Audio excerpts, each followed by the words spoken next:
Hey, what's going on everybody? It's Joseph from Screenbite, and today we're going to be talking about lenses.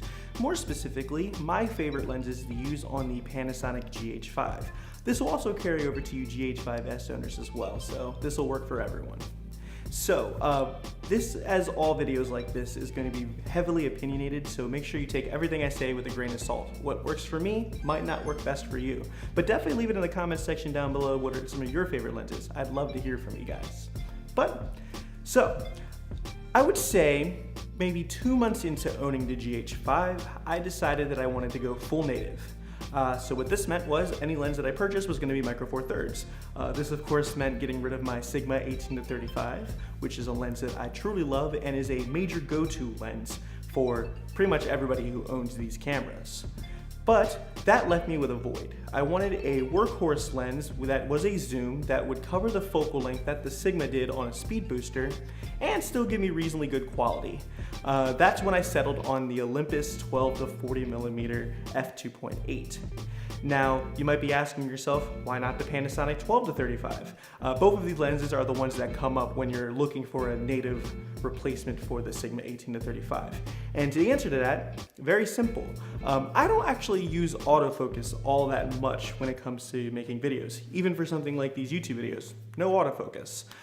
So I wanted a lens that would have really good manual focus. And with the Olympus, you actually have a manual clutch that allows you to switch between focus by wire or a manual focusing lens, which is a must for me, because I really do not like focus by wire systems. Now I am missing out on some of the image stabilization capabilities of that other lens, but to be honest, the trade-off was worth it for me.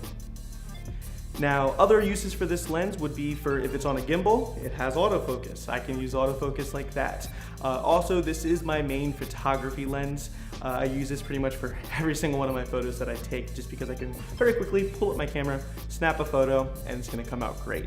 It's also a really good run and gun lens. If I don't have a whole lot of time to set up, this is the lens that's going on my camera. But moving right along, we're going to be getting into what's called the holy trinity of the micro four thirds systems, and that are my Voigtlander lenses. Now, keep in mind, Voigtlander lenses are full manual, so there's no autofocus, so keep that in mind if you're looking into it. But starting with the lens that's actually filming me right now, this is the Voigtlander 17.5mm f.95. Yes, you heard me correct, f.95. This lens can pretty much see in the dark, and it was the absolute replacement for my Sigma 18-35 in that regard, because I can get really good low light with this lens. On top of that, I really love what it does with my color, like the color of my skin tones and the way my face looks, how smooth it is. It has a really good image quality that some might not like because it's a little softer, but I personally do. It's really good for that cinematic look, so to speak. Also, since it's a 0.95 on a micro four thirds, the issue of not having good depth of field is no longer a thing. You can get some pretty good depth of field with these lenses. Now, I will mention this has one of the best build quality of any lenses I've ever used in my entire life. And that goes for all the lenses in the Voigtlander knocked-on lineup. Full metal build, buttery smooth focusing, and aperture rings. And speaking of that aperture ring, it is also declickable, which means that I can switch from full manual, clicked for aperture or declicked for video. So that's a plus. Now, I don't own the 25mm yet, so the lens that's replacing that for now is the Panasonic 25mm f1.7. This lens is passable. I mean, it has autofocus, which is great, and it's very lightweight, and you barely even notice that it's there, but I would say that you can definitely get some better image quality over some higher quality glass. That being said, one of the benefits of it is that it is extremely inexpensive. I picked mine up at Best Buy for, I believe, $150, which is a steal for a lens like this. I definitely recommend on micro four thirds have a 50mm equivalent, which in this case would be the 25mm. And lastly, in the holy trinity is the Voigtlander 42.5mm f.95. Exact same build and size as a 17.5mm, which is fantastic, and pretty much the exact same optical quality, which is something that I was looking for. I wanted to be able to switch between different lenses without getting a totally different look from the glass. Now this lens is relatively new to my setup, but so far it's become my go-to B-roll lens. My iPad video, which I'll put here, all that B-roll was shot with this 42.5mm, and it looks really, really good. And same characteristics as a 17.5, smoother skin tones, nice color contrast. All in all, really, really good lens. And finally on my list, when it comes to Micro Four Thirds, there's not a whole lot of prime telephoto lenses.